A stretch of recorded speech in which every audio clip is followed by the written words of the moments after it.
A B O C তিনজন দৌড়বাজ একটি দৌড় প্রতিযোগিতা হুম, অংশগ্রহণ করেন। এ বি এর 12 মিটার পূর্বে দৌড় শেষ করে। তাহলে মনে করি এখানে গন্তব্য হুম, এ বি এর 12 মিটার পূর্বে।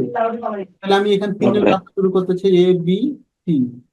ধরলাম এ হুম, যাচ্ছে কত, এক। এ ধরো এক। আর তাহলে বি কত যাচ্ছে, 12 মিটার, তাহলে পূর্বে, তাহলে বি যাচ্ছে কত, x-12, এক minus দুই। মানে সামনে গিয়ে থামে যাচ্ছে। এবং এ সি এর 18 মিটার পূর্বে দেশ করেন, তাহলে সি কত যাচ্ছে, তাহলে x-18। x-18। প্রথম ধাপ ক্লিয়ার। হুম, এ যাচ্ছে এক্স, বি x-12, সি হচ্ছে x-18। হুম,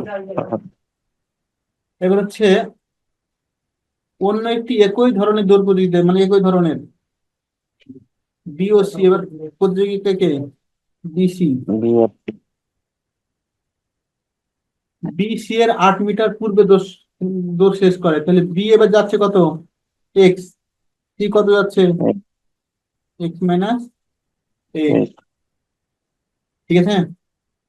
হুম, আচ্ছা, প্রত্যেকের প্রত্যেককে ধ্রুব বেগে দৌড়ালে, প্রত্যেককে ধ্রুব বেগে দৌড়ালে প্রতিযোগিতার দৈর্ঘ্য কত ছিল, এটাকে হচ্ছে মূল হিসাব।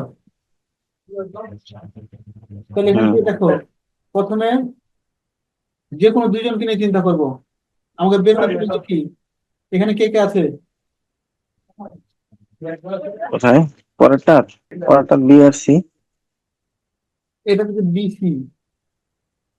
হুম, আর এখানে আছে কত, এ বি সি। আমরা এখন কার হুম, কার অনুপাত নিয়ে কাজ করতে পারি। এখানে বি কত, এখানে x-12। x-12।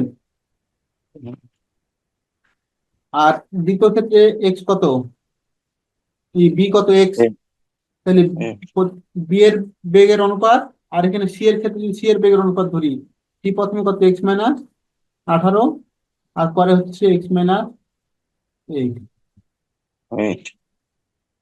কারণ প্রথমে ক্ষেত্রে বি এর যে স্পিড দ্বিতীয় ক্ষেত্রে একই স্পিড। একই থাকবে, একইভাবে সি এর ক্ষেত্রেও মানে দুই ক্ষেত্রে একই থাকবে, x সমান 48 এখান থেকে পাবো।